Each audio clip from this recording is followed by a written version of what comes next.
ಇದುವರೆಗೂ FM 103.5 ಹಾಗೂ medium wave 675 kilo ಹರ್ಟ್ಸ್ಗಳಲ್ಲಿ ನಿಮ್ಮ ಮೆಚ್ಚಿನ ಆಕಾಶವಾಣಿ ಭದ್ರಾವತಿ ಕೇಂದ್ರದಿಂದ ಆಲಿಸಿದ್ರಿ. ಕೆಲವೇ ಕ್ಷಣಗಳಲ್ಲಿ ಇದೀಗ ಕಾರ್ಯಕ್ರಮ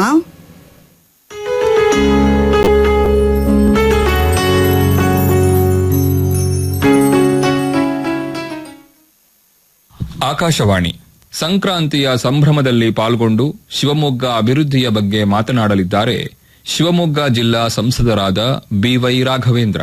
ಇವರೊಂದಿಗೆ ಭದ್ರಾವತಿ ಆಕಾಶವಾಣಿ ಮುಖ್ಯಸ್ಥರಾದ SR ಭಟ್.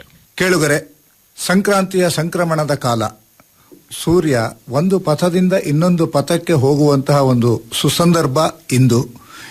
ಇಂದಿನ ಈ ಕಾರ್ಯಕ್ರಮದಲ್ಲಿ ಶಿವಮೊಗ್ಗ ಜಿಲ್ಲೆ ಒಂದು ಹಂತದಿಂದ ಇನ್ನೊಂದು ಹಂತಕ್ಕೆ ಯಾವ್ಯಾವ ರೀತಿಯಲ್ಲಿ ಹೋಯಿತು, ಶಿವಮೊಗ್ಗದ ಚಿತ್ರಣ ಹೇಗೆ ಬದಲಾಗ್ತಾ ಇದೆ ಮತ್ತು ಬದಲಾಗಿದೆ, ಈ ಎಲ್ಲ ವಿಷಯಗಳನ್ನ ನಿಮ್ಮೊಟ್ಟಿಗೆ ಹಂಚಿಕೊಳ್ಳುವಂತ ಒಂದು ಆಸೆಯೊಂದಿಗೆ ನಾವು ಇನ್ನು ಮಾತನಾಡಿಸ್ತಾ ಇದ್ದೀವಿ ಶಿವಮೊಗ್ಗ ಜಿಲ್ಲೆಯ ಸಂಸದರಾದಂತಹ BY ರಾಘವೇಂದ್ರ ಅವರನ್ನ. ಮನೆಯ ಸಂಸದರೇ, ತಮಗೆ ಮೊದಲನೇದಾಗಿ ಸಂಕ್ರಾಂತಿಯ ಶುಭಾಶಯಗಳನ್ನ ಹೇಳ್ತಾನೆ ಕಾರ್ಯಕ್ರಮವನ್ನ ಪ್ರಾರಂಭ ಮಾಡೋಣ.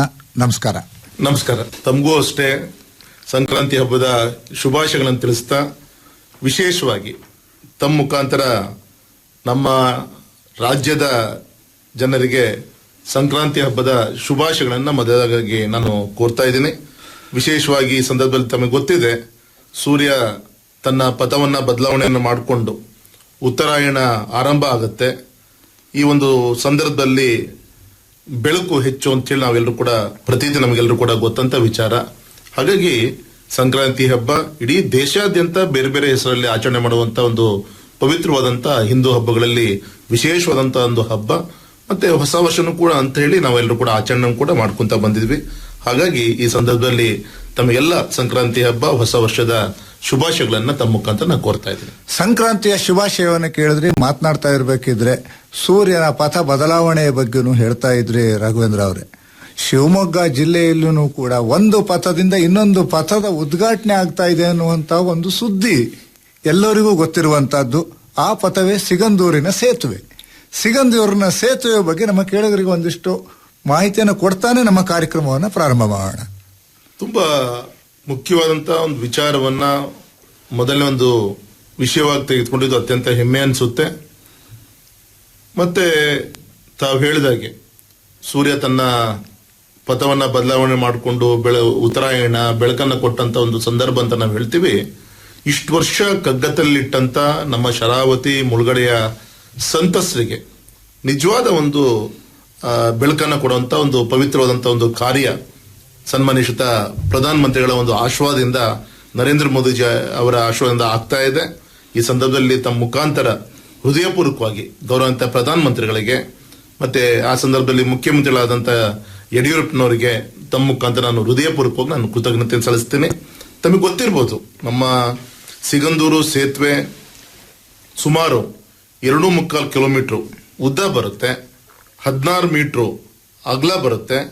ಒಂದು ಆಧುನಿಕವಾದಂಥ ತಂತ್ರಜ್ಞಾನದಿಂದ ಕೇಬಲ್ ಸ್ಟೇ ಟೆಕ್ನಾಲಜಿಯನ್ನ ಉಪಯೋಗಿಸಿಕೊಂಡು ಇಡೀ ದೇಶದಲ್ಲಿ 7ನೇ ಸೇತುವೆ ಇದಾಗ್ತಾ ಇದೆ.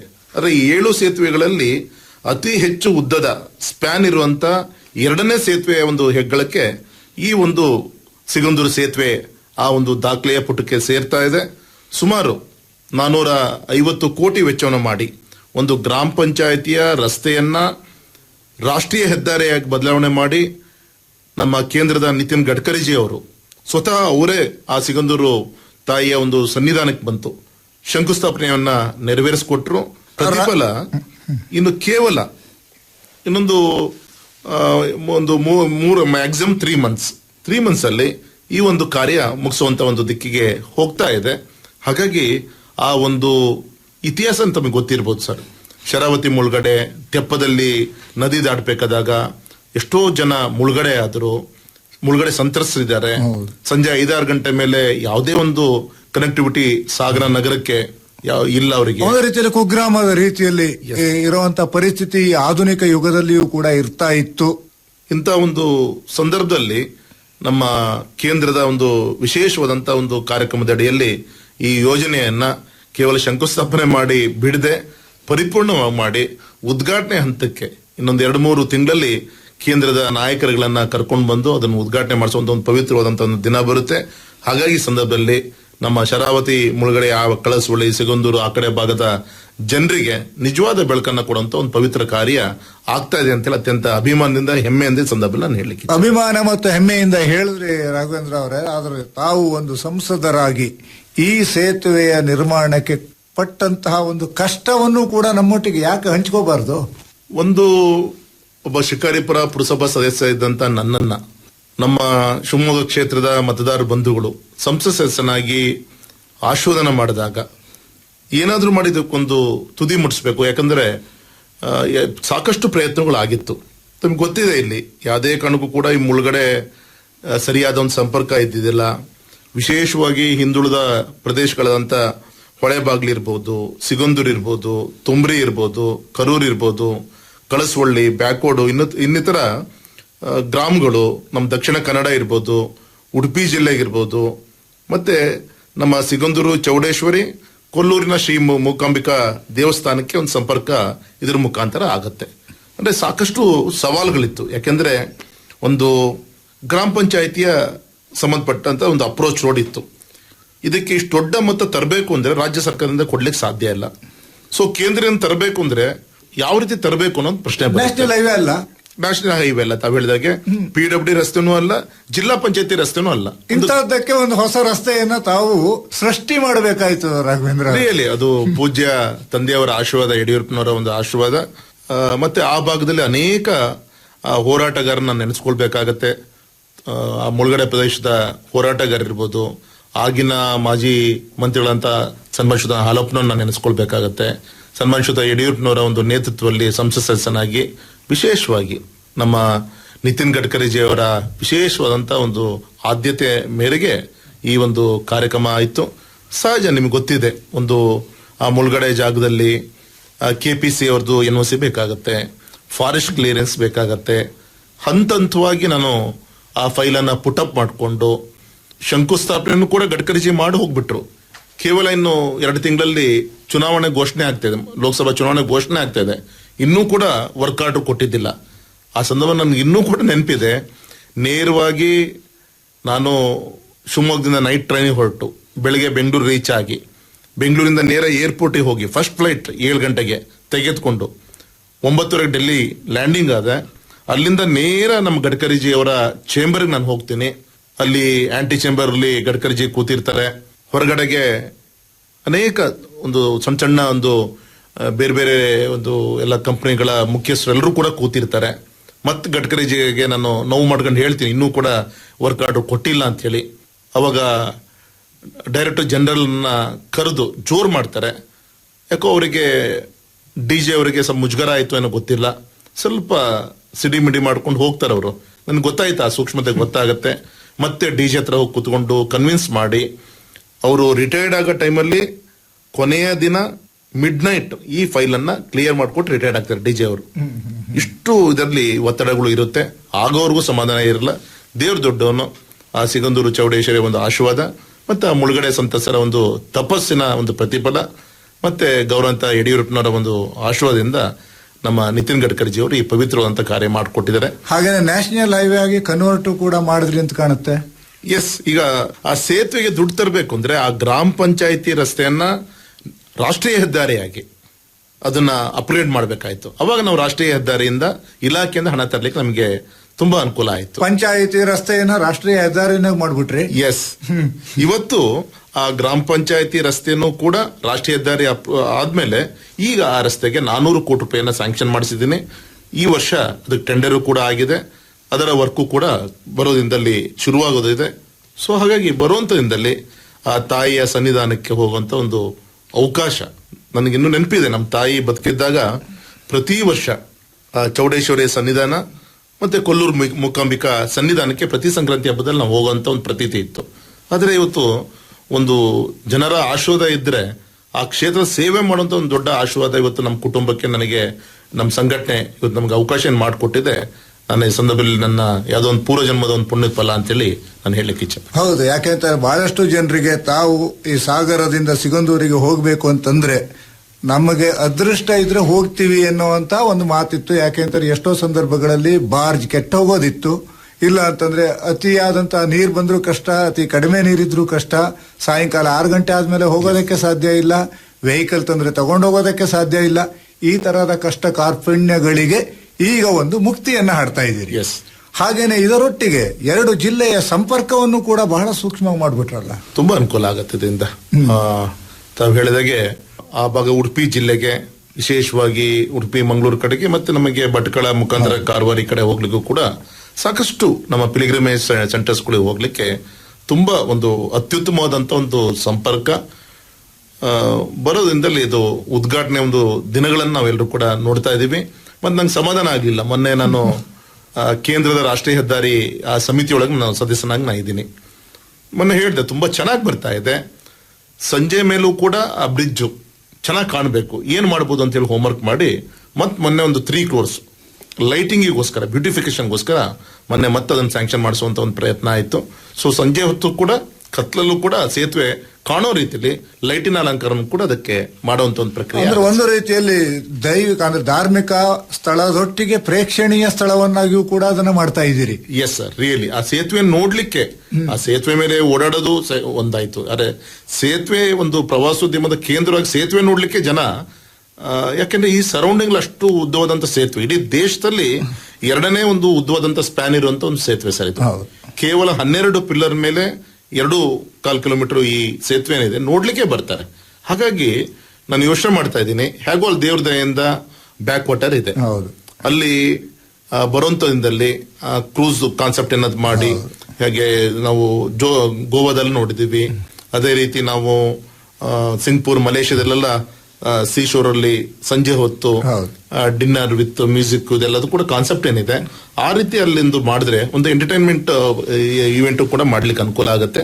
ಅದನ್ನು ಕೂಡ ನಾನು ಯೋಚನೆಯನ್ನ ಮಾಡ್ತಾ ಇದ್ದೀನಿ ಸರ್. ಧಾರ್ಮಿಕದೊಟ್ಟಿಗೆ ಸಾಂಸ್ಕೃತಿಕವು ಕೂಡ ಸೇರ್ಕೊಳ್ಳುವಂತ ಒಂದು ವ್ಯವಸ್ಥೆನ ಮಾಡೋ ಯೋಚನೆಯಲ್ಲಿ ಇದ್ದೀರಿ. ಒಂದಿದೆ ರಾಘವೇಂದ್ರ, ತಮ್ಮ ಬಗ್ಗೆ ಒಂದು ಮಾತಿದೆ, ತಾವು ಒಂದು ಮನಸ್ಸಿನಲ್ಲಿ ಇಟ್ಕೊಂಡು ಹಠಕ್ಕೆ ಬಿದ್ರೆ ಹಠ ಸಾಸ್ಯ ಬಿಡ್ತೀರಿ ಅಂತ. ಈ ಹಠನು ಸಾಸ್ಯ ಬಿಟ್ರಲ್ಲ, ಶಕ್ತಿ ಕೊಟ್ಟಂತ ನಮ್ಮ ಶಿವಮೊಗ್ಗ ಕ್ಷೇತ್ರದ ಜನ. ಹಾಗಾಗಿ ದೇವ್ರ ದಯೆಯಿಂದ ಎಲ್ಲದೂ ಕೂಡ ಇದು ಸೇತುವೆ ಬಗ್ಗೆ ಆಯ್ತು. ಇನ್ನು ಬಹಳಷ್ಟು ಯೋಜನೆಗಳಲ್ಲಿ ನಿಮ್ಮ ಪ್ರಮುಖ ಯೋಜನೆ ಅಂತಂದ್ರೆ ಒಂದು ರೀತಿಯಲ್ಲಿ ಈ ಕೇಬಲ್ ಕಾರ್ ಯೋಚನೆಯನ್ನು ಕೂಡ ಮಾಡ್ತಾ ಇದ್ದೀರಿ. ಅದು ಯೋಚನೆ ಯಾವ ರೀತಿಯಲ್ಲಿದೆ? ಕೇಬಲ್ ಕಾರು ಕಳೆದ 2 ವರ್ಷದಿಂದ ನಮ್ಮ ಶಂಕರಾಚಾರ್ಯರು ತಪಸ್ ಮಾಡಿದಂತ ಕೊಡ್ಚಾದ್ರಿಯ ಪೀಠ ಏನಿದೆ, ಕೊಲ್ಲೂರು ಮೂಕಾಂಬಿಕೆಯಿಂದ ಕೊಡ್ಚಾದ್ರಿ ಬೆಟ್ಟಕ್ಕೆ ಕೇಬಲ್ ಕಾರನ್ನ ಮಾಡುವಂತ ಒಂದು ಪ್ರಕ್ರಿಯೆ, ಫಾರೆಸ್ಟ್ ಕ್ಲಿಯರೆನ್ಸ್ ಒಂದು ಪೆಂಡಿಂಗ್ ಇಟ್ಟಿದ್ದಾರೆ. ಕ್ಲಿಯರ್ ಆಯ್ತು ಅಂದ್ರೆ ನಮಗೆ ಟೆಂಡರ್ ಕರೀಲಿಕ್ಕೆಲ್ಲ ಈಸಿ ಆಗುತ್ತೆ. ತುಂಬಾ ಅತ್ಯುತ್ತಮವಾದಂತ ಒಂದು ಯೋಜನೆ ಅದು. ಈಗಾಗಲೇ ತುಂಬಾ ಜನ ಟ್ರಕ್ಕಿಂಗಿಗೆ ಜೀಪಲ್ಲಿ ಹೋಗ್ತಾರೆ, ತುಂಬಾ ಭಯ ಆಗತ್ತೆ. ಅಷ್ಟೊಂದು ಅದು ಫಾರೆಸ್ಟ್ ಆಗಿರಿಂದ ಯಾವುದೇ ರೋಡ್ ಫಾರ್ಮೇಶನ್ಸ್ ಇಲ್ಲ, ಅದರಲ್ಲೇ ಹೊಡೆಯುವಂತ ಪ್ರಯತ್ನ ಆಗುತ್ತೆ. ಅದು ಇರುತ್ತೆ ಒಂಥರ ಎಕ್ಸೈಟ್ಮೆಂಟ್ ಅದೊಂದು ಕಡೆಗೆ. ಇನ್ನೊಂದು ಕಡೆಗೆ ಈ ಕೇಬಲ್ ಕಾರ್ ಮಾಡುವಂತ ಒಂದು ಪ್ರಕ್ರಿಯೆ, ವೆಸ್ಟರ್ನ್ ಬ್ಯೂಟಿ ನೋಡ್ಲಿಕ್ಕೆ, ಘಾಟ್ ಬ್ಯೂಟಿ ಎಲ್ಲ ನೋಡ್ಲಿಕ್ಕೆ ತುಂಬಾ ಒಂದು ಒಳ್ಳೆ ಅವಕಾಶ. ಮತ್ತೆ ಶಂಕರಾಚಾರ್ಯ ಪೀಠ ಆಶ್ವಾದ ತೆಗೆದುಕೊಂಡು ಬರ್ಲಿಕ್ಕೆ ಅನುಕೂಲ ಆಗುತ್ತೆ. ಅದಕ್ಕಿಂತ ಒಂದು ರೀತಿಯಲ್ಲಿ ಬೀಚ್ ಇಂದ ದೇವಸ್ಥಾನಕ್ಕೆ ಬಂದ್ಬಿಡ್ತಾರೆ. ಎಸ್, ನಿಮ್ಮ ಬೈಂದೂರಿನ ಒಂದು ಸಮುದ್ರ ತಟದಿಂದ ನಮ್ಮ ಮಲೆನಾಡಿನ ಕೊಡಚಾದ್ರಿ ಬೆಟ್ಟಕ್ಕೆ ಕೇಬಲ್ ಕಾರ್ನಲ್ಲಿ ಬರುವುದರೊಟ್ಟಿಗೆ ಆ ಒಂದು ಅನುಭವ, ಅದರೊಟ್ಟಿಗೆ ಪರಿಸರವನ್ನ, ಸುಂದರ ತಾಣವನ್ನು ಸವಿಯೋದಕ್ಕೆ ಇನ್ನೊಂದು ಅವಕಾಶ. ಆ ಕೇಬಲ್ ಕಾರ್ 2 ಲೆಗ್ ಅಂದ್ರೆ ಒಂದು ಟಾಪ್ ಅಲ್ಲಿ ಏನ್ ರೀಚ್ ಆಗುತ್ತೆ ಕೊಡಚಾದ್ರಿ, ಅದು ನಮ್ಮ ಶಿವಮೊಗ್ಗ ಜಿಲ್ಲೆಗೆ ಬರುತ್ತೆ. ಹೌದು. ಕೆಳಗಡೆಗೆ ಕೊಲ್ಲೂರು ಬೈಂದೂರು ತಾಲೂಕಿಗೆ ಬರುತ್ತೆ. ಹೌದು, ಅದು ನಿಮ್ಮದೇ ಕ್ಷೇತ್ರ. ಅದು ನಮಗೆ ಸೇವೆ ಮಾಡುವಂತ ಕ್ಷೇತ್ರ ಅದು. ಹಾಗಾಗಿ ತಾವು ಹೇಳಿದಂಗೆ ಮಲೆನಾಡು ಮತ್ತೆ ಕೋಸ್ಟಲ್ 2 ಕಡೆಯಿಂದ ಕೂಡ ಪ್ರವಾಸಿಗರು ಅಟ್ರಾಕ್ಟ್ ಮಾಡ್ತಾರೆ. ಒಂದು ದಿನಕ್ಕೆ 10,000ಗಿಂತ ಹೆಚ್ಚು ಭಕ್ತಾದಿಗಳು ಕೊಲ್ಲೂರು ಮೂಕಾಂಬಿಕಾ ಸನ್ನಿಧಾನಕ್ಕೆ ಬರ್ತಾ ಇದ್ದಾರೆ. ಅಷ್ಟು ದೂರದಿಂದ ಬರ್ತಾರೆ. ರಾಷ್ಟ್ರಪತಿಗಳಿಂದ ಹಿಡಿದು ನಮ್ಮ ದೇಶದ ಎಲ್ಲಾ ರಾಜ್ಯದ ಮುಖ್ಯಮಂತ್ರಿಗಳು ಕೂಡ ಅಲ್ಲಿ ಬಂದು ಹೋಗುವಂತ ಒಂದು ಪ್ರತೀತಿ. ಸದ್ಭಕ್ತರಂತೂ ದೊಡ್ಡ ಸಂಖ್ಯೆಯಲ್ಲಿ ಬರ್ತಾರೆ. ಹಾಗಾಗಿ ಅಲ್ಲಿ ಬಂದಾಗ ಅವರು ಸಮಯ ಕಳೆಯಕ್ಕೆ ಈ ರೀತಿಯಂತ ಒಂದು ವಿಶೇಷವಾದಂತ ಒಂದು ಪ್ರಯತ್ನ ಶುರು ಮಾಡಿದ್ದೀನಿ. ಜನ 100 ವಿಶ್ವಾಸ ಇದೆ.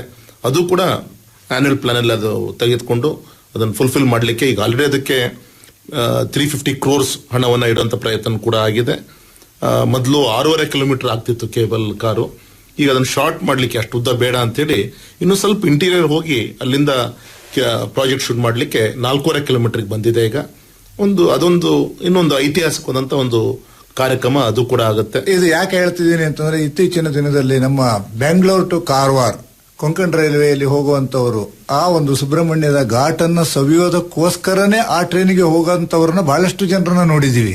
ಇನ್ನು ಅದಕ್ಕಿಂತ ಸುಂದರವಾಗಿ ಕೋಸ್ಟಲ್ ಟು ಮಲೆನಾಡು ಸುಲಭವಾಗಿ ಬರೋದಕ್ಕೆ ಅವಕಾಶವನ್ನ ಕೊಡ್ತಾ ಇದ್ದೀರಿ. ನಮ್ಮ ರಾಜ್ಯದಲ್ಲಿ ಒಂದು ವಿಶೇಷವಾದಂತ ಪ್ರಾಜೆಕ್ಟ್, ಆ ಗ್ರೀನರಿ, ಆ ಬ್ಯೂಟಿ, ಪರಿಸರವನ್ನ ತುಂಬಾ ಹತ್ತಿರದಿಂದ ವೀಕ್ಷಣೆ ಮಾಡಲಿಕ್ಕೆ, ಪರಿಸರವನ್ನ ಉಳಿಸ್ಕೊಂಡು ಪರಿಸರವನ್ನ ಬೆಳೆಸ್ಕೊಂಡು ಹೋಗ್ಲಿಕ್ಕೆ, ಮತ್ತೆ ಆ ಧಾರ್ಮಿಕವಾದಂತಹ ಸ್ಥಳವನ್ನ ಭೇಟಿ ಮಾಡಲಿಕ್ಕೆ ಒಂದು ಅತ್ಯುತ್ತಮ ಕಾರ್ಯಕ್ರಮ. ಮತ್ತು ವಿಶೇಷವಾಗಿ ನಾನೇನು ಯೋಚನೆ ಮಾಡ್ತಾ ಇದ್ದೀನಿ ಅಂದ್ರೆ, ಇವತ್ತು ಶಿವಮೊಗ್ಗದಲ್ಲಿ ವಿಮಾನ ನಿಲ್ದಾಣ ಆಯಿತು. ಒಂದು ಪೇಪರ್ನಲ್ಲಿ ಸ್ಟ್ಯಾಟಿಸ್ಟಿಕ್ಸ್ ಬಂದಿದೆ. ಈ ವರ್ಷದಲ್ಲಿ ಸುಮಾರು 12,000ಗಿಂತ ಹೆಚ್ಚಿನ ಪ್ರವಾಸಿಗರು ಶಿವಮೊಗ್ಗದ ವಿಮಾನ ನಿಲ್ದಾಣದಲ್ಲಿ ಬಂದು ಹೋದಂತ ಸಂಖ್ಯೆ. ಇದನ್ನ ಬಹಳಷ್ಟು ಜನ ಹೇಳ್ಬಿಡ್ತಿದ್ರು, ಶಿವಮೊಗ್ಗ ವಿಮಾನ ನಿಲ್ದಾಣ ಆದ್ರೂ ಹೋಗೋ ಜನ ಯಾರಿದ್ದಾರೆ ಅಂತ ಕೇಳೋವರಿಗೆ ಉತ್ತರ ಕೊಟ್ಬಿಟ್ಟಿದ್ದೀರಿ. ಎಸ್, ಈವನ್ ನೆಕ್ಸ್ಟ್ ಮಂತ್ ಅಲ್ಲಿ ಅಹಮದಾಬಾದ್ ಇರ್ಬೋದು, ಶಿರಡಿ ಇರ್ಬೋದು, ಡೆಲ್ಲಿ ಇರ್ಬೋದು, ಡೈರೆಕ್ಟ್ ಫ್ಲೈಟ್ಸ್ಗಳು ಶುರುವಾಗಂತ ದಿಕ್ಕಿನಲ್ಲಿ. ಹಾಗಾಗಿ ನಮ್ಮ ಶಿವಮೊಗ್ಗಕ್ಕೆ ಪ್ರವಾಸಿಗರು ದೊಡ್ಡ ಸಂಖ್ಯೆಯಲ್ಲಿ ಇವತ್ತು ಹೈದರಾಬಾದ್ಗೆ 2 ಫ್ಲೈಟ್ ಹೋಗ್ತಾ ಇದೆ, ಚೆನ್ನೈಗೆ 1 ಫ್ಲೈಟ್ ಹೋಗ್ತಾ ಇದೆ, ತಿರುಪತಿ 1 ಫ್ಲೈಟ್ ಹೋಗ್ತಾ ಇದೆ, ಗೋವಾಕ್ಕೆ 1 ಫ್ಲೈಟ್ ಹೋಗ್ತಾ ಇದೆ, ಬ್ಯಾಂಗ್ಳೂರಿಗೆ 1 ಫ್ಲೈಟ್ ಹೋಗ್ತಾ ಇದೆ. ಹಾಗಾಗಿ ಹೊರಗಡೆಯಿಂದ ಬರುವಂತ ಪ್ರವಾಸಿಗರು ಇರ್ಬೋದು, ವಿಶೇಷವಾಗಿ ಯುವಕರು, ಸಾಫ್ಟ್ವೇರ್ ಬಿಸ್ನೆಸ್ ಮಾಡೋಂಥವ್ರಿಗೆ, ಸಾಫ್ಟ್ವೇರ್ ಕಂಪನೀಸ್ ನಮ್ಮ ಶಿವಮೊಗ್ಗ ಬರಲಿಕ್ಕೆ, ಎಂಪ್ಲಾಯ್ಮೆಂಟ್ ಕ್ರಿಯೇಟ್ ಮಾಡ್ಲಿಕ್ಕೆ ಈ ಏರ್ಪೋರ್ಟ್ ತುಂಬಾ ಬಹುಮುಖ್ಯ ಆಗುತ್ತೆ. ಮತ್ತೆ ಆ ಸಾಫ್ಟ್ವೇರ್ ಅಲ್ಲಿ ವರ್ಕ್ ಮಾಡೋ ಕಂಪನಿಗಳಲ್ಲಿ ವರ್ಕ್ ಮಾಡೋಂಥವ್ರಿಗೆ ಒಂದು ವೀಕೆಂಡ್ ಎಂಟರ್ಟೈನ್ಮೆಂಟ್ ಇರ್ಬೋದು, ಹೊರಗಡೆಯಿಂದ ಬರೋಂಥ ಪ್ರವಾಸಿಗರು ಇರ್ಬೋದು, ಒಂದು 3-4 ದಿನ ಆದ್ರೂ ಕೂಡ ಶಿವಮೊಗ್ಗ ಸುತ್ತಮುತ್ತಲಿನಲ್ಲಿ ಈ ರೀತಿಯ ಪ್ರವಾಸ ಅನುಕೂಲ ಆಗುವಂತ ಜಾಗಗಳನ್ನ ನೋಡ್ಬೇಕಾಗತ್ತೆ. ಸೊ ಆ ದೃಷ್ಟಿಯಿಂದ ಜೋಗ್ ಫಾಲ್ಸ್ ಅಭಿವೃದ್ಧಿ ಆಗ್ತಾ ಇದೆ. ಇದನ್ನ ಕೇಳಬೇಕಿತ್ತು, ಜೋಗ್ ಫಾಲ್ಸ್ ಅಭಿವೃದ್ಧಿ ಅಂತ ಕೂಡಲೇ ಕೇಬಲ್ ಕಾರ್ನ ಅಲ್ಲೂ ತರ್ತೀರಿ ಅಂತ ಒಂದು ಸುದ್ದಿ ಇತ್ತು, ಹೌದಾ ರಾಘವೇಂದ್ರ ಅವರೇ? ಒಂದು ತಿಂಗಳು ಕೆಳ ಕ್ಲಿಯರ್ ಆಯ್ತು. ನಮ್ಮ ಜೋಗ್ ಫಾಲ್ಸ್ ನ ಎರಡೂ ತುದಿಯ ಫಾಲ್ಸ್ ಮೇಲೆ ಆ ಕೇಬಲ್ ಕಾರನ್ನ ತೆಗೆದುಕೊಳ್ಳುವಂತ ಪ್ರಯತ್ನ. ಒಂದು ತುದಿ ಹೊನ್ನಾವರ ತಾಲೂಕಿಗೆ ಬರುತ್ತೆ, ಇನ್ನು ನಮ್ಮ ಶಿವಮೊಗ್ಗ ಜಿಲ್ಲೆಗೆ ಬರುತ್ತೆ. ಅದು ಕೂಡ ಕ್ಲಿಯರೆನ್ಸ್ ಸಿಕ್ಕಿದೆ. ಮತ್ತೆ ಅಲ್ಲಿ ಉಳಿಲಿಕ್ಕೆ ಬೇಕಂತ ಇನ್ನೂ ಒಂದು ಒಳ್ಳೆ ರೀತಿಯಂತ ಒಂದು ಬೇಸಿಕ್ ಹೋಟೆಲ್ ಇರ್ಬೋದು. ಈ ರೀತಿ ಜೋಗ್ ಫಾಲ್ಸು ಕೂಡ ಅಭಿವೃದ್ಧಿ ಮಾಡ್ಲಿಕ್ಕೆ ಹೊರಟಾಗ ತುಂಬಾ ವರ್ಷದಿಂದ ಭಾಷಣಗಳು ಆಗ್ತಾ ಇತ್ತು.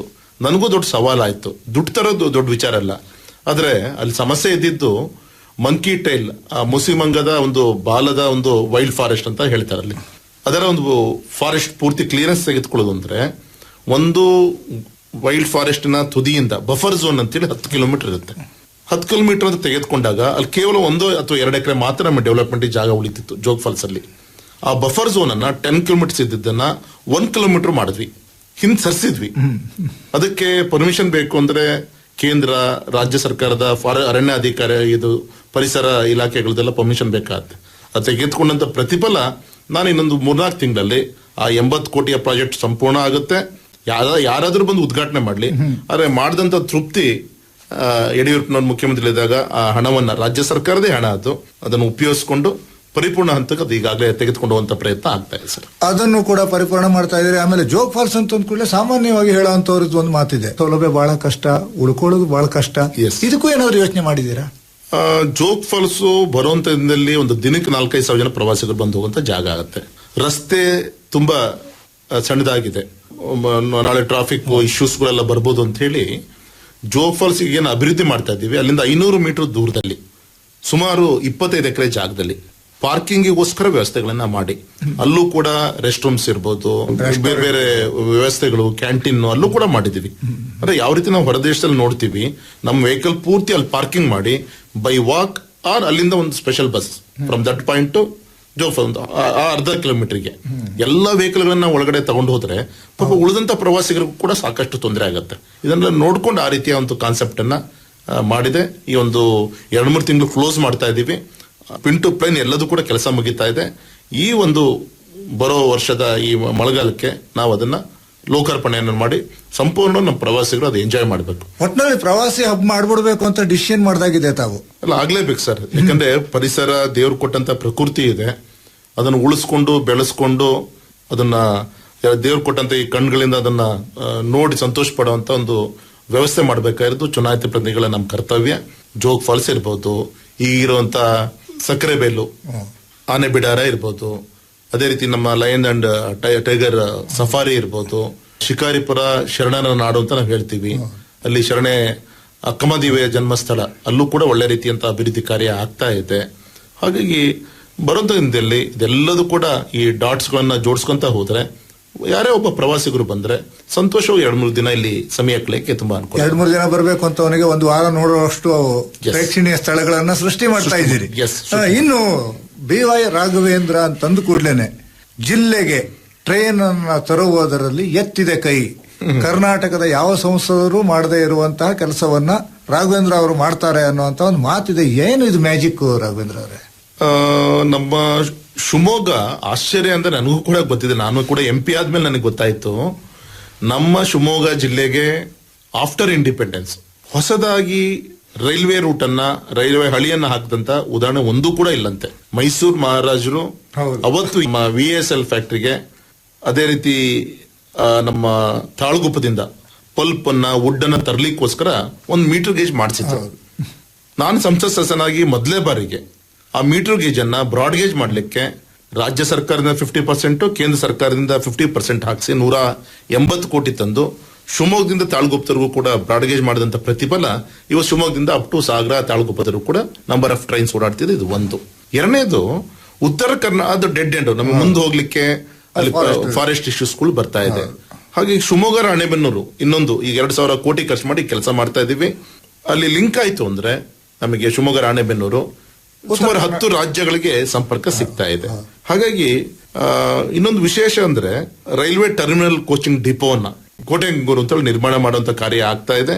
ಅಂದ್ರೆ ಒಂದು ಟ್ರೈನ್ 3,000 ಗಂಟೆ ರನ್ ಆದ್ಮೇಲೆ ಅದು ಸರ್ವಿಸ್ ಮಾಡ್ಲಿಕ್ಕೆ ಒಂದು ಕೋಚಿಂಗ್ ಡಿಪೋ ಬೇಕಾಯ್ತು. ಇಷ್ಟು ಜನ ಮೈಸೂರಿಗೆ ಹೋಗ್ತಾ ಇತ್ತು, ನಮ್ಮ ಶಿವಮೊಗ್ಗ ಬರುವಂತ ಟ್ರೈನ್ಗಳು ಮೈಸೂರು ಹೋಗ್ತಾ ಇತ್ತು. ಈಗ ಶಿವಮೊಗ್ಗದಲ್ಲೇ ಟರ್ಮಿನಲ್ ಕೋಚಿಂಗ್ ಡಿಪೋ ಆಗ್ತಾ ಇರೋದ್ರಿಂದ ಇಲ್ಲಿಗೆ ನಂಬರ್ ಆಫ್ ಟ್ರೈನ್ಸ್ ಬರುತ್ತೆ. ಈವನ್ ಒಂದೇ ಬಾರ ಟ್ರೈನ್ ಬಿಡಬೇಕು ಅಂದ್ರೂ ಕೂಡ ನಮ್ಗೆ ಕೋಚಿಂಗ್ ಡಿಪೋ ಬೇಕೇ ಬೇಕು. ಯಾಕೆ ನಮ್ಗೆ ಇರುವಂತ ಶಿವಮೊಗ್ಗ ಪ್ಲಾಟ್ಫಾರ್ಮ್ ಕೇವಲ 23ರಿಂದ 26 ಬೋಗಿಗಳು ಮಾತ್ರ ನಿಲ್ಲುತ್ತೆ, ಕೋಚಸ್ ಮಾತ್ರ. ಹಾಗಾಗಿ ಇಲ್ಲಾದ್ರೆ ನಂಬರ್ ಆಫ್ ಅದು ಒಂದೇ ಭಾರತ್ ತರಲಿಕ್ಕೆ ಅನುಕೂಲ ಇದೆ. ಹಾಗೆ ನಾನು ಮೊದಲೇ ಸತಿ MP ಆದಾಗ 1200ರಿಂದ 300 ಜನ ಓಡಾಡ್ತಾ ಇತ್ತು ಪರ್ ಡೇ. ಇವತ್ತು ನಾನು ಹೆಮ್ಮೆಯಿಂದ ಹೇಳಲಿಕ್ಕೆ ಇಚ್ಛೆ ಪಡ್ತೇನೆ, 12-13 ಸಾವಿರ ಜನ ಒಂದು ದಿನಕ್ಕೆ ಟ್ರೈನ್ ಮುಖಾಂತರ ಇವತ್ತು ಪ್ರವಾಸದಲ್ಲಿದ್ದಾನೆ. ಮತ್ತೆ ಇನ್ನು ಯಾವ ದಿಕ್ಕಲ್ಲಿ ಸಂಪರ್ಕಕ್ಕೆ ಕೊರತೆ ಇದೆ ಅಂತ ಹೇಳಿ ಯೋಚನೆಯನ್ನು ಮಾಡಿ ನಮಗೆ ಕೋಸ್ಟಲ್ ಲೈನಿಗೆ ತೆಗೆದುಕೊಂಡು ಹೋಗ್ಲಿಕ್ಕೆ ಯಾವುದೇ ಒಂದು ಸಂಪರ್ಕ ಸೇತುವೆ ನಮಗಿಲ್ಲ. ಯಾಕಂದ್ರೆ ನಮಗೆ ಅಲ್ಲಿ ಫಾರೆಸ್ಟ್ ಇಶ್ಯೂ ಬಂತು ತಾಳಗುಪ್ಪದಿಂದ, ಸಿರ್ಸಿ ಮುಖಾಂತರ ಅದು ಕೂಡ ಪ್ರಯತ್ನ ಮಾಡ್ತಾ ಇದ್ದೀನಿ. ಇನ್ನೊಂದು, ಈ ಬಾರಿ ಬಜೆಟ್ ನಲ್ಲಿ ಏನಾದ್ರೂ ಮಾಡಿ ನಮ್ಮ ಭದ್ರಾವತಿ, ಚನ್ನಗಿರಿ, ಚಿಕ್ಕಜಾಜೂರು ಒಂದು ಹೊಸ ರೈಲ್ವೆ ರೂಟ್ ಅನ್ನ ಮಾಡಿಸಬೇಕು ಅಂತ ನಾನು ಅತ್ಯಂತ ಗಂಭೀರವಾಗಿ ಯೋಚನೆ ಮಾಡ್ತಾ ಇದ್ದೀನಿ. ನಮ್ಮ ಭದ್ರಾವತಿ ಜನರಿಗೆ ಬಹಳ ಒಂದು ಸಂತೋಷ ವಿಷಯವನ್ನೇ ಡಿಸ್ಕ್ಲೋಸ್ ಮಾಡ್ತಾ ಇದ್ದೀರಿ. ಎಸ್, ಭದ್ರಾವತಿ, ಚನ್ನಗಿರಿ, ಚಿಕ್ಕಜಾಜೂರು. ಯಾಕಂದ್ರೆ ಈಗ ಆಲ್ರೆಡಿ ಚಿಕ್ಕಜಾಜೂರು ತುಂಬಾ ಒಂದು ದೊಡ್ಡ ಜಂಕ್ಷನ್. ಈಗ ನಾವು ಅಲ್ಲಿ ಲಿಂಕ್ ಮಾಡಿದ್ರೆ ದೇವ್ರದಯಿಂದ ಏನೋ VSL ಫ್ಯಾಕ್ಟರಿಗೆ ನಮ್ಮ ವಿಶ್ವೇಶ್ವರಯ್ಯ ಶುರು ಮಾಡಿದಂತ ಫ್ಯಾಕ್ಟರಿ ಅಭಿವೃದ್ಧಿ ಮಾಡಬೇಕು ಅಂತ ಕಳೆದ ಅನೇಕ ವರ್ಷಗಳಿಂದ ಪ್ರಯತ್ನಗಳು ಮಾಡ್ತಾ ಇದ್ದೀನಿ. ಆದ್ರೆ ಡಿಸ್ಇನ್ವೆಸ್ಟ್ಮೆಂಟ್ ಇಂದ ಇವತ್ತು ಆಲ್ರೆಡಿ ಲಿಸ್ಟ್ ಅಲ್ಲಿ ಇದೆ, ಕ್ಲೋಸ್ ಮಾಡ್ಲಿಕ್ಕೆ ಬಿಟ್ಟಿಲ್ಲ. ಇವತ್ತು ಕೂಡ ರನ್ನಿಂಗ್ ಕಂಡೀಷನ್ ಇದೆ. ಆದ್ರೆ ಫುಲ್ ಫ್ಲೆಡ್ಜ್ ಆಗಿ ಆಗ್ಬೇಕು ಅಂದ್ರೆ ಇವತ್ತು ಯೋಗ ನಮ್ಮ ರಾಜ್ಯದ ಒಬ್ಬ ಗೌರವಿತ ಮಂತ್ರಿಗಳು, ಕೇಂದ್ರದ ಮಂತ್ರಿಗಳಾಗಿದ್ದಾರೆ, ಕೈಗಾರಿಕಾ ಇದಕ್ಕೆ ಗೌರವಿತ HD ಕುಮಾರಸ್ವಾಮಿಗಳು. ಹಾಗಾಗಿ ಅವರು ನಾವು ಕೂಡ ಅಲ್ಲಿ ಡೆಲ್ಲಿಲಿ ಅವಾಗ ನಾವು ಮೀಟಿಂಗ್ ಮಾಡ್ತಾ ಇರ್ತೀವಿ. ಹಾಗಾಗಿ VSL ನ ಪುನಶ್ಚೇತನ ಮಾಡ್ಲಿಕ್ಕೆ ಏನ್ ಬೇಕು ಎಲ್ಲ ರೀತಿಯಿಂದ ತಯಾರಿ ಒಂದ್ ಕಡೆಗೆ ಆಗ್ತಾ ಇದೆ.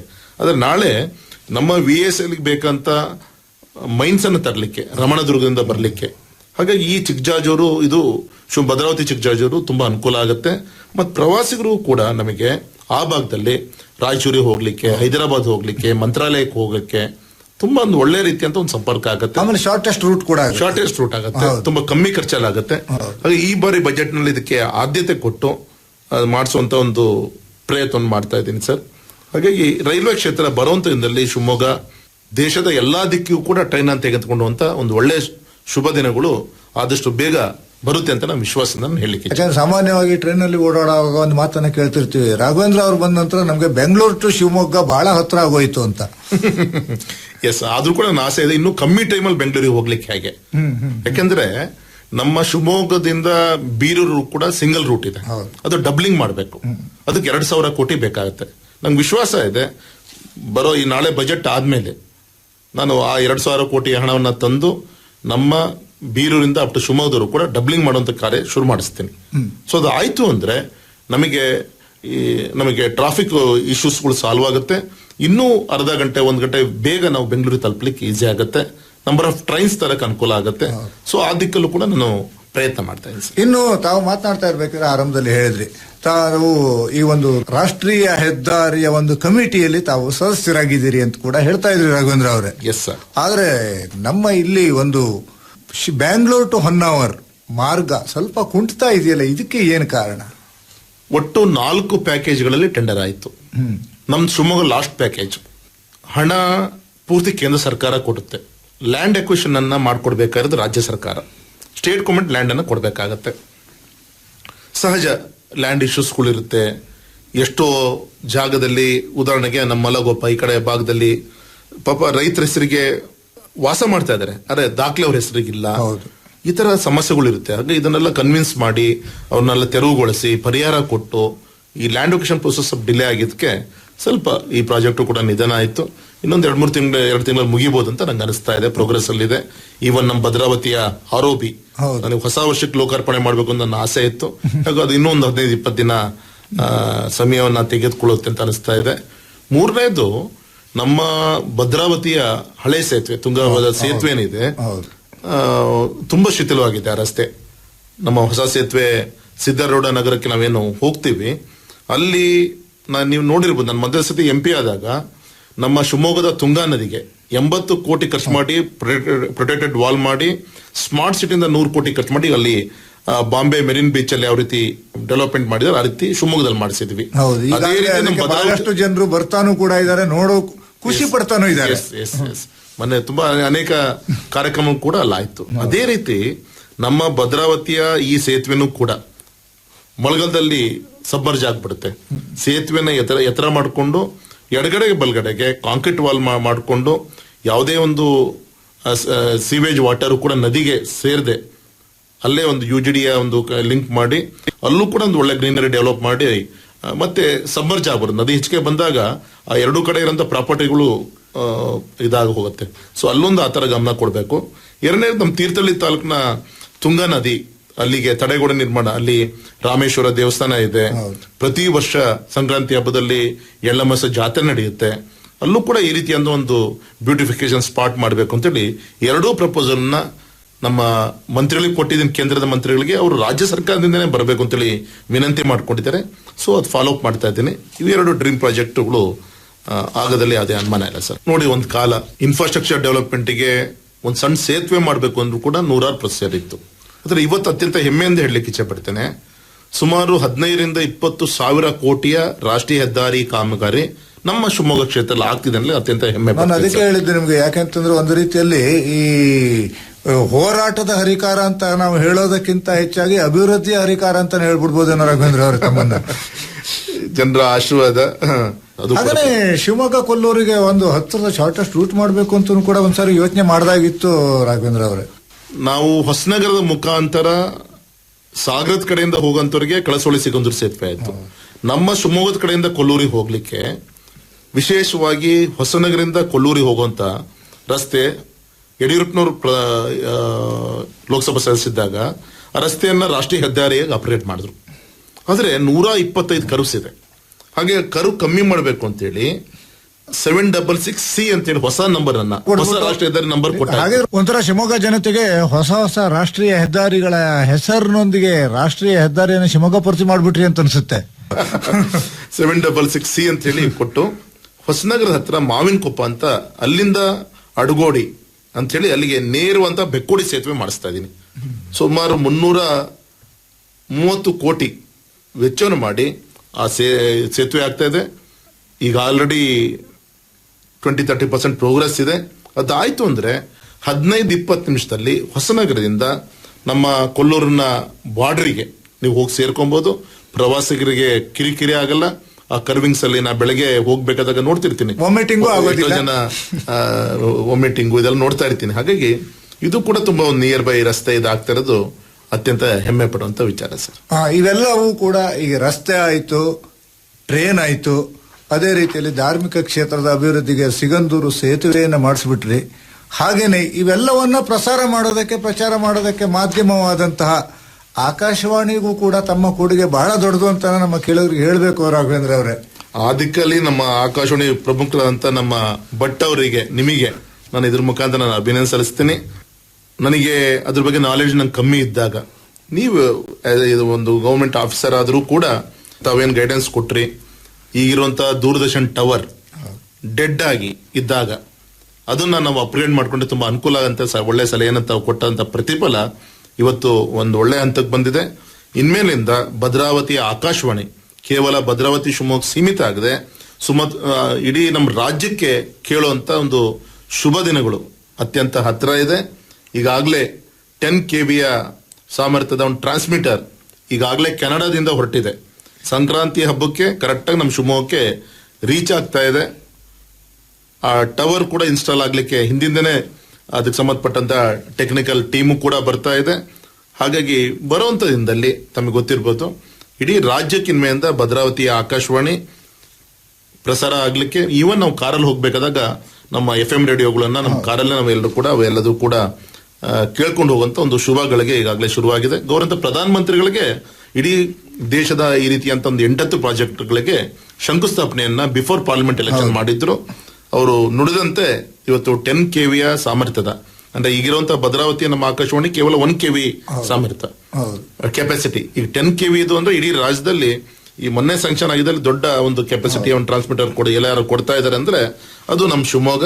ಹಾಗೆ ಬರುವಂತ ದಿನದಲ್ಲಿ ನಮ್ಮ ರೈತರಿಗೆ ಸಂಬಂಧಪಟ್ಟಂತ, ಸಾಂಸ್ಕೃತಿಕ ಸಂಬಂಧಪಟ್ಟಂತ, ಜಾನಪದ ವಿಚಾರಗಳು, ಶಿಕ್ಷಣಕ್ಕೆ ಸಂಬಂಧಪಟ್ಟಂತ ಎಲ್ಲ ವಿಚಾರಗಳನ್ನ ನಾವು ಇದ್ರ ಮುಖಾಂತರ ಹಂಚ್ಕೊಳ್ಳುವಂತ ಒಂದು ಒಳ್ಳೆ ಕಾರ್ಯ ಇದಾಗ್ತಾ ಇದೆ ಸರ್. ಹೌದು, ಈ ವಿಷಯದಲ್ಲಿ ರಾಘವೇಂದ್ರ ನಿಮ್ಮನ್ನ ಹತ್ತಿರದಿಂದ ನೋಡಿರೋದ್ರಿಂದ ನನಗೆ ಗೊತ್ತು, ನೀವು ಒಂದು ಕೆಲಸಕ್ಕೆ ಕೈ ಹಾಕಿದ್ರೆ ಹೇಗೆ ಕೆಲಸ ಮಾಡ್ತೀರಿ ಅನ್ನೋದಕ್ಕೆ ಸಂಬಂಧಪಟ್ಟ ಹಾಗೆ ತಾವು ನಮ್ಮ ಪ್ರಸಾರ ಭಾರತಿಯ ಸಿಇಒನ ಭೇಟಿ ಮಾಡಿದ್ದಿರಬಹುದು, ಇಲ್ಲ ನಮ್ಮ ಸಚಿವರಾದಂತ ಶ್ರೀನಿ ವೈಷ್ಣವರನ್ನ ಭೇಟಿ ಮಾಡಿದಿರಬಹುದು, ಸ್ವತಃ ಖುದ್ದಾಗಿ ಹೋಗ್ತಾ ಇದ್ರಿ ತಾವು. ಇದನ್ನು ನಾವು ನೋಡಿದೀವಿ. ಅದಕ್ಕೆ ನಾನು ಆರಂಭದಲ್ಲಿ ಹೇಳಿದ್ದು, ತಾವು ಒಂದು ಕೆಲಸಕ್ಕೆ ಕೈ ಹಾಕಿದ್ರೆ ಅದು ಮುಗಿಯೋವರೆಗೆ ಬಿಡೋದಿಲ್ಲ ಅಂತ. ಅದನ್ನ ಈಗ ಸಾಕಾರ ಮಾಡ್ತಾ ಇದ್ದೀರಿ. ಇನ್ನು ಹೆದ್ದಾರಿಗೆ ಸಂಬಂಧಪಟ್ಟಾಗೆ ಇನ್ನೂ ಹಲವಾರು ಪ್ರಾಜೆಕ್ಟ್ಗಳನ್ನು ಕೂಡ ತಾವು ಹಾಕೊಂಡಿದ್ದೀರಿ ಅಂತ ಅನ್ಕೊಂಡಿದ್ದೀನಿ. ಸಾಕಷ್ಟು ಈಗಾಗಲೇ ಈ ವರ್ಷ, ದಟ್ ಮೀನ್ಸ್ 24-25 ಮಾರ್ಚ್ಗೆ ಇಡೀ ರಾಜ್ಯಕ್ಕೆ ಒಟ್ಟು 8,500 ಕೋಟಿ ರಾಷ್ಟ್ರೀಯ ಹೆದ್ದಾರಿಯಿಂದ ನಮ್ಮ ರಾಜ್ಯಕ್ಕೆ ಬಂದಂತ ಹಣ. ಇಡೀ ನಮ್ಮ ರಾಜ್ಯದಲ್ಲಿ ಒಟ್ಟು 8 ವಿಭಾಗಗಳಿದೆ, ರಾಷ್ಟ್ರೀಯ ಹೆದ್ದಾರಿಯ ವಿಭಾಗಗಳು. ಅದು ಶಿವಮೊಗ್ಗನೂ ಕೂಡ ಒಂದು ಉಪ ವಿಭಾಗ, ಸಬ್ ಡಿವಿಷನ್. ನಮ್ಮ ಶಿವಮೊಗ್ಗ ಸಬ್ ಡಿವಿಷನ್ಗೆ ಆ 8,500 ಕೋಟಿ ಒಳಗೆ ಈ ವರ್ಷಕ್ಕೆ 3,500 ಕೋಟಿ ನಮ್ಮ ಶಿವಮೊಗ್ಗಕ್ಕೆ ಬಂದ್ರೆ, ಇನ್ನು ಉಳಿದಂತ 4,500 ಕೋಟಿ ಇನ್ನು ಉಳಿದಂತ 7 ಸಬ್ ಡಿವಿಷನ್ಗಳು ಹಂಚ್ಕೊಂಡಿದೆ ಸರ್. ಅಂದ್ರೆ ನೀವು 8 ಸಬ್ ಡಿವಿಷನ್ 40% ಅನ್ನ ತಾವೇ ತಗೊಂಡ್ಬಂದ್ಬಿಟ್ಟು ಬೇಜಾರಾಗೋದಿಲ್ಲ ರಾಘವೇಂದ್ರ ಅವರೇ? ಅಂದ್ರೆ ಹಿಂದಿನಿಂದನೂ ಕೂಡ ನಾವೆಲ್ಲರೂ ಅಧಿಕಾರ ಅನುಭವಿಸ್ಕೊಂಡ್ ಬಂದಿ ಹೊರತು ಈ ರೀತಿಯಂತ ದಿಕ್ಕಲ್ಲಿ ಚಿಂತನೆಗಳು ಆಗ್ಲಿಲ್ವಾ ಯಾಕೋ ಗೊತ್ತಾಗ್ಲಿಲ್ಲ. ಈ ರೀತಿ ಪೆಂಡಿಂಗ್ ಇಶ್ಯೂಸ್ಗಳು ಸಾಕಷ್ಟಿತ್ತು. ಅದು ಈ ಬಾರಿ ಮೋದಿಜಿಯವರ ಒಂದು ಆಶೀರ್ವಾದದಿಂದ, ಅವರ ಏನು ಅಪೇಕ್ಷೆ ಇದೆ, ಇಡೀ ದೇಶ ಒಂದು ಅಭಿವೃದ್ಧಿ ತೆಗೆದುಕೊಂಡು ಹೋಗ್ತಿದ್ದಾರೆ. ಈ ಸಂದರ್ಭ ಒಂದು ಸಂಪರ್ಕದ ಒಂದು ಕೊಂಡಿಯಾಗಿ ಕೆಲಸವನ್ನ ಮಾಡ್ಲಿಕ್ಕೆ ಆಗ್ತಾ ಇದೆ. ಹಾಗಾಗಿ ನಮ್ಮ ರಾಷ್ಟ್ರೀಯ ಹೆದ್ದಾರಿ 206 ತುಮಕೂರಿಂದ ಶಿವಮೊಗ್ಗದ ರಸ್ತೆಯನ್ನು ಕೂಡ ಆದಷ್ಟು ಬೇಗ ಅದನ್ನ ಲೋಕಾರ್ಪಣೆ ಮಾಡುವಂತದ್ದಿರ್ಬೋದು. ಮತ್ತೆ ನನ್ನ ಅವಧಿಯಲ್ಲಿ 3 ಹೊಸ ರಾಷ್ಟ್ರೀಯ ಹೆದ್ದಾರಿಗಳು ನಮಗೆ ಬಂದಿದೆ ಸರ್. ಒಂದು ತಮಗೆ ಗೊತ್ತಿರ್ಬೋದು, ನಮ್ಮ ರಾಣೆಬೆನ್ನೂರಿಂದ ಶಿಕಾರಿಪುರ, ಶಿಕಾರಿಪುರದಿಂದ ಅನಂತಪುರ, ಅನಂತಪುರದಿಂದ ಹೊಸನಗರ, ಹೊಸನಗರದಿಂದ ಬೈಂದೂರು 766C ಅಂತ ಹೇಳಿ ಇದಕ್ಕೆ ನಂಬರ್ ಅನ್ನ ಕೊಟ್ಟು ರಾಷ್ಟ್ರೀಯ ಹೆದ್ದಾರಿ ಆಯಿತು. ಅದೇ ರೀತಿ ನಮ್ಮ ಹೊಸನಗರದಿಂದ 766 ಅಂತ ಹೇಳಿ ನಂಬರ್ ಅನ್ನ ಕೊಡುವಂತ ಕೆಲಸ. ಮತ್ತು ವಿಶೇಷವಾಗಿ ಶಿವಮೊಗ್ಗ ನಗರದಿಂದ ಅಪ್ ಟು ತಾಳ್ಗುಪ್ಪದವರೆಗೂ ಕೂಡ ಒಟ್ಟು 680 ಕೋಟಿ ಸ್ಯಾಂಕ್ಷನ್ ಆಗಿದೆ. ಇನ್ನೊಂದು 8 ದಿನದಲ್ಲಿ ಕೆಲಸ ಶುರುವಾಗ್ತಾ ಇದೆ. ಫಾರೆಸ್ಟ್ ಕ್ಲಿಯರೆನ್ಸ್ಗೋಸ್ಕರ ಪ್ರಪೋಸಲ್ ಹೋಗಿದೆ. ಫಾರೆಸ್ಟ್ ಅಧಿಕಾರಿಗಳ ಜೊತೆಗೆ ಮೀಟಿಂಗ್ ಅನ್ನು ಕೂಡ ಈಗಾಗಲೇ ಇಟ್ಕೊಂಡಿದ್ದೀವಿ. ಹೀಗಾಗಿ ನಮ್ಮ ತೀರ್ಥಹಳ್ಳಿ ಮುಖಾಂತರ ಹೋಗುವಂತ ರಸ್ತೆಗಳಿರ್ಬೋದು, ಅಲ್ಲಿ ತುಂಗಾ ನದಿಗೆ ಒಳ್ಳೆ ಸೇತುವೆ ನಿರ್ಮಾಣ ಅಲ್ಲಿ ಮಾಡುವಂತ ಪ್ರಯತ್ನಗಳಾಗಿದೆ. ಈ ರೀತಿ ಎಲ್ಲ ರಾಷ್ಟ್ರೀಯ ಹೆದ್ದಾರಿಗಳನ್ನ ಅಪ್ಗ್ರೇಡ್ ಮಾಡಿ, ಯಾವುದೇ ರಾಷ್ಟ್ರೀಯ ಹೆದ್ದಾರಿ ನಮ್ಮ ಶಿವಮೊಗ್ಗ ಕ್ಷೇತ್ರದ ಮುಖಾಂತರ ಹೋಗುವಂತ ಯಾವುದೇ ರಾಷ್ಟ್ರೀಯ ಹೆದ್ದಾರಿ 2 ವೇ ಆಗಿ ಉಳಿಬಾರ್ದು, ಎಲ್ಲದೂ ಕೂಡ 4 ಲೈನ್ ಆಗ್ಬೇಕು. ಆ ದಿಕ್ಕಲ್ಲಿ ಪ್ರಾಮಾಣಿಕ ಪ್ರಯತ್ನ ಮಾಡ್ತಾ ಇದ್ದೀನಿ. ಇನ್ನು ಬರುವಂತ 5 years ಅಲ್ಲಿ ನಮ್ಮ ಜಿಲ್ಲೆಯಲ್ಲಿ ಎಲ್ಲಾ ರಾಷ್ಟ್ರೀಯ ಹೆದ್ದಾರಿ, ಹಳೆ ರಾಷ್ಟ್ರೀಯ ಹೆದ್ದಾರಿ ಮತ್ತೆ ಈ ಹೊಸದಾಗಿ ಸ್ಯಾಂಕ್ಷನ್ ಆಗ್ತಿರೋದು ಕೂಡ ಎಲ್ಲದೂ ಕೂಡ 4 ಲೈನ್ ಮಾಡುವಂತ ದಿಕ್ಕಿನ ಏನ್ ಬೇಕು ಅದಕ್ಕೆಲ್ಲ ಒಂದು ವಿಶೇಷ ಒಂದು ಗಮನವನ್ನು ಕೊಟ್ಟಿದೆ ಸರ್. ಯಾವುದೇ ಒಂದು ಸ್ಥಳ, ಯಾವುದೇ ಒಂದು ಪ್ರದೇಶ ಫೇಸ್ ಲಿಫ್ಟ್ ಆಗೋದಕ್ಕೆ ಒಂದು ಉದಾಹರಣೆ ಇದ್ರೆ ಶಿವಮೊಗ್ಗ ಅಂತ ಹೇಳ್ಬೋದು ರಾಘವೇಂದ್ರ ಅವರೇ. ಈಗ ಒಂದು 10-15 ವರ್ಷದ ಹಿಂದೆ ಶಿವಮೊಗ್ಗ ಅಂತಂದ್ರೆ ಏನು ಅಂತ ಕೇಳಿದ್ರೆ ಒಂದು ರೀತಿಯ ಡಿಸ್ಟ್ರಿಕ್ಟ್ ಹೆಡ್ ಕ್ವಾರ್ಟರ್ ಆದ್ರೂ ಕೂಡ ತಾಲೂಕಾ ಹೆಡ್ ಕ್ವಾರ್ಟರ್ ತರದಲ್ಲಿ ಇತ್ತು. ಆದರೆ ಈಗ ನೋಡಿದರೆ ಬ್ಯಾಂಗ್ಳೂರಿಗೆ ಕಾಂಪಿಟೇಷನ್ ಕೊಡೋದಕ್ಕೆ ಹೋಗ್ತಾ ಇದ್ದೀರಲ್ಲ ತಾವು. ಒಂದು ಆಸೆ ಇದೆ, ಯಾಕೆಂದ್ರೆ ಎಲ್ಲರೂ ಕೂಡ ಇವತ್ತು ಉದ್ಯೋಗ ಸಿಗಬೇಕು ಅಂದ್ರೆ, ಅವರು ಜೀವನವನ್ನ ಬೆಳಿಬೇಕು ಅಂದ್ರೆ ಮೆಟ್ರೋ ಸಿಟಿ ಹೋದ್ರೆ ಮಾತ್ರ ಅನ್ನೋ ಒಂದು ಮನಸ್ಥಿತಿ ಏನಿದೆ ಅದು ಬದಲಾವಣೆ ಮಾಡಬೇಕು. ಒಂದು ಟೈರ್ 1 ಸಿಟಿಲಿ ಸಿಗುವಂತ ಫೆಸಿಲಿಟೀಸ್ ಕೂಡ ಏನಿದೆ ನಮ್ಮ 3 ಟೈರ್ 2 ಟೈರ್ ಸಿಟಿಲೂ ಕೂಡ ಸಿಗಬೇಕು ಅಂತ ಹೇಳಿ ಪ್ರಯತ್ನ ಮಾಡಿ ಅದರ ಪ್ರತಿಫಲ ಇವತ್ತು ಅತ್ಯಂತ ಹೆಮ್ಮೆಯಿಂದ ಹೇಳಲಿಕ್ಕೆ ಇಚ್ಛೆ ಪಡ್ತೇನೆ. ಪೂಜ್ಯ ತಂದೆಯವರು 2008ರಲ್ಲಿ ಉಪಮುಖ್ಯಮಂತ್ರಿಗಳು ಆದರು. ಒಟ್ಟು ಅವರ ಕಾಲಾವಧಿಯಲ್ಲಿ ನಮ್ಮ ಶಿವಮೊಗ್ಗಕ್ಕೆ ಮೆಡಿಕಲ್ ಕಾಲೇಜ್ ಬಂತು, ಅಗ್ರಿಕಲ್ಚರ್ ಕಾಲೇಜು ಹಿಂದೆ ಇತ್ತು, ಅದನ್ನು ಅಗ್ರಿಕಲ್ಚರ್ ಯೂನಿವರ್ಸಿಟಿಯಾಗಿ ಅಪ್ಗ್ರೇಡ್ ಆಯಿತು, ವೆಟರ್ನರಿ ಕಾಲೇಜ್ ಬಂತು, ಆಯುರ್ವೇದ ಕಾಲೇಜ್ ಬಂತು, ಹಾರ್ಟಿಕಲ್ಚರ್ ಕಾಲೇಜ್ ಬಂತು, ಆಯುರ್ವೇದಿಕ್ ಯೂನಿವರ್ಸಿಟಿನೂ ಕೂಡ ಸ್ಯಾಂಕ್ಷನ್ ಮಾಡಿದ್ದಾರೆ. ಇವತ್ತಿನ ಸರ್ಕಾರದಕ್ಕೆ ಬೇಕಾದಂತ ಅನುದಾನವನ್ನು ಕೊಡಬೇಕು. ಇದು ಒಂದು ಕಡೆಗೆ ಸರ್. ಇನ್ನೊಂದು ಕಡೆಗೆ ನಮ್ಮ ಕೇಂದ್ರ ಸರ್ಕಾರದಿಂದ ಕೇಂದ್ರೀಯ ವಿದ್ಯಾಲಯ, ಅದು ತಮಗೆ ಗೊತ್ತಿರಬಹುದು, ನಾನು ಮೊದಲೇ ಸತಿ MP ಆದಾಗ ಕೇಂದ್ರೀಯ ವಿದ್ಯಾಲಯ ಸ್ಯಾಂಕ್ಷನ್ ಆಯಿತು. ಮೊನ್ನೆ ಲಾಸ್ಟ್ 15 days ಬ್ಯಾಕ್ ಕೇಂದ್ರೀಯ ವಿದ್ಯಾಲಯ ನಮ್ಮ ಹಳೆಯ ಒಂದು ಸ್ಟ್ರೆಂತ್ ಏನಿತ್ತು only 1 to 12 up to PU ವರೆಗೂ ಕೂಡ ಒಂದೊಂದೇ ಸೆಕ್ಷನ್ಸ್ ಇತ್ತು. ಅದನ್ನು ಈಗ 2 ಸೆಕ್ಷನ್ ಆಗಿ ಅಪ್ಗ್ರೇಡ್ ಮಾಡಿದಂತ ಪ್ರತಿಫಲ ಈಗ ನಮಗೆ ಇಂಟೇಕ್ ಈಗ ಡಬಲ್ ಆಯ್ತು. ಈಗ ಅಂದ್ರೆ ಇನ್ನೊಂದು ಕೇಂದ್ರೀಯ ವಿದ್ಯಾಲಯನೇ ಸ್ಯಾಂಕ್ಷನ್ ಆಯ್ತು ಅನ್ನೋ ರೀತಿಯಲ್ಲಿ ನಮಗೆ 2 ಸೆಕ್ಷನ್ ಆಗಿರಿಂದ ಈ ಭಾಗದ ಜನರಿಗೆ ಸಾಕಷ್ಟು ಅನುಕೂಲ ಆಗುತ್ತೆ. ಇದು ಒಂದು ಸರ್. ರಾಷ್ಟ್ರೀಯ ರಕ್ಷಾ ವಿಶ್ವವಿದ್ಯಾಲಯ ಇಡೀ ದಕ್ಷಿಣ ಭಾರತದ ಒಂದು ವಿಶ್ವವಿದ್ಯಾಲಯ ನಮ್ಮ ಶಿವಮೊಗ್ಗದ ರಾಗಿಗುಡ್ಡದಲ್ಲಿ ಈಗಾಗಲೇ ಶುರುವಾಗಿದೆ. ಮತ್ತೆ ಎಂತೆಂತ ಒಳ್ಳೊಳ್ಳೆ ಕೋರ್ಸಸ್ಗಳಿದೆ ಅಂದ್ರೆ bachelors of arts in security management ಇರ್ಬೋದು, ಡಿಫೆನ್ಸ್ ಸ್ಟ್ರಾಟಜಿಕ್ ಸ್ಟಡೀಸ್ ರಿಲೇಟೆಡ್ ಇರ್ಬೋದು, AI ಇದೆ, ಸೈಬರ್ ಸೆಕ್ಯೂರಿಟಿ ಇದೆ, ಹೀಗೆ 10 ಹಲವು ಆಧುನಿಕ ಕೋರ್ಸ್ಗಳನ್ನ ಅದರಲ್ಲಿಯೂ ಕೂಡ ರಕ್ಷಣೆಗೆ ಸಂಬಂಧಪಟ್ಟಂತದ್ದಿದೆ. ಆಮೇಲೆ ಬಹಳ ಒಂದು ವಿಶೇಷತೆ ಇದೆ, ಅಲ್ಲಿ ತರಬೇತಿ ಪಡೆದಂತವರಿಗೆ ಪೊಲೀಸ್ ಡಿಪಾರ್ಟ್ಮೆಂಟ್ ನಲ್ಲಿ ಕೆಲವೊಂದು ರಾಜ್ಯಗಳು ರಿಸರ್ವೇಶನ್ ಅನ್ನು ಕೂಡ ಇಡ್ತವೆ 10%. ಇಂಥ ಒಂದು ಅನುಕೂಲತೆ ನಮ್ಮವರಿಗಿದೆ. ಅದರೊಟ್ಟಿಗೆ ಸೇನಾ ದಳವನ್ನು ಕೂಡ ಭದ್ರಾವತಿಯಲ್ಲಿ ಇಟ್ಬಿಟ್ಟಿದ್ದೀರಿ. ಎಸ್, ನಾನು ಸಂಕ್ರಾಂತಿ ಹಬ್ಬದಲ್ಲಿ ನಾನು ತಮ್ಮ ಮುಖಾಂತರ ನಾನು ವಿನಂತಿ ಮಾಡ್ಕೊಂತೀನಿ, ಆಫ್ಟರ್ PUC ಹೈಯರ್ ಎಜುಕೇಶನ್ ಮಾಡ್ಲಿಕ್ಕೆ ಆಗಲಿಲ್ಲ ಅಂತ ಮನೇಲಿ ಅದೇ ಕಣಕ್ಕೂ ಕೂರ್ಲಿಕ್ಕೆ ಹೋಗ್ಬೇಡಿ. ಈ ಒಂದು ರಾಷ್ಟ್ರೀಯ ರಕ್ಷಣಾ ವಿಶ್ವವಿದ್ಯಾಲಯದಲ್ಲಿ ಸುಮಾರು ಒಂದು 100 ಇಂಟೆಕ್ ಇದೆ. ಇಡೀ ದಕ್ಷಿಣ ಭಾರತದ ಕೇಂದ್ರ ನಮ್ಮಲ್ಲಿದೆ. ಹಾಗೆ ನಮ್ಮ ಶಿವಮೊಗ್ಗ ಜಿಲ್ಲೆಯವರು ಇದು ಡಿಪ್ಲೊಮಾ ಹೋಲ್ಡರ್ಸ್ ಇರ್ಬೋದು, ಆಫ್ಟರ್ PU ಇರ್ಬೋದು, ಇದಕ್ಕೆ ಡಿಗ್ರಿ ಮಸ್ಟ್ ಏನಲ್ಲ. ಹಾಗಾಗಿ ಇದನ್ನು ಯುಟಿಲೈಸ್ ಮಾಡ್ಕೊಳ್ಳಿ. ಅನೇಕ ಸ್ಕಿಲ್ ರಿಲೇಟೆಡ್ ಎಜುಕೇಶನ್ ಇಲ್ಲಿ ನಮಗೆ ಸಿಗುವಂತ ಅವಕಾಶಗಳಿದೆ. ಇದನ್ನು ಉಪಯೋಗಿಸ್ಕೊಳ್ಬೇಕು ಅಂತ ನಾನು ವಿನಂತಿಯನ್ನ ಮಾಡ್ಕೊಂತೀನಿ ಸರ್. ನಾನು ಇಷ್ಟೆಲ್ಲವನ್ನ ಹೇಳಿದ್ರೆ ಮೆಡಿಕಲ್ ಹಬ್ ಆಯ್ತು. ಹಿಂದೆ ಒಂದು ಕಾಲದಲ್ಲಿ ಯಾರಿಗಾದ್ರೂ ದೊಡ್ಡ ಆಪರೇಷನ್ ಮಾಡಬೇಕು ಅಂತಂದ್ರೆ ಮಣಿಪಾಲ್ಗೋ ಬೆಂಗಳೂರಿಗೋ ಹೋಗ್ಬೇಕಿತ್ತು ರಾಘವೇಂದ್ರ ಅವರೇ. ಆದ್ರೆ ಈಗ ಅದರ ಅವಶ್ಯಕತೆ ಇಲ್ಲ. ಶಿವಮೊಗ್ಗದಲ್ಲಿ ಆ ರೀತಿಯ ಫೆಸಿಲಿಟಿಗಳು ಬಂದಿವೆ, ಮಲ್ಟಿ ಸ್ಪೆಷಾಲಿಟಿ ಹಾಸ್ಪಿಟಲ್ಗಳು ಬಂದಿವೆ, ಶಿಕ್ಷಣ ಸಂಸ್ಥೆಗಳು ಬಂದಿವೆ.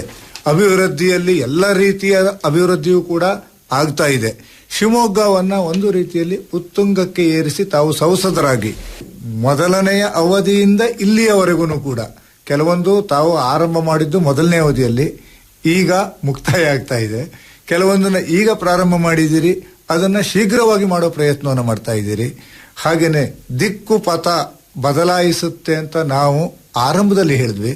ಶಿವಮೊಗ್ಗದ ಒಂದು ಫೇಸ್ ಲಿಫ್ಟ್ ಅಂದ್ರೆ ಪಥವನ್ನ ಬೇರೊಂದು ಪಥಕ್ಕೆ ಕೊಂಡೊಯ್ದಂತಹ ಕೀರ್ತಿ ತಮಗೆ ಸಲ್ಲಬೇಕು ಎನ್ನೋ ಆಶಯದೊಂದಿಗೆ ಕೊನೆಯದಾಗಿ ನಮ್ಮ ಕೇಳಿದ್ರಿಗೆ ಏನ್ ಹೇಳ್ತೀವಿ?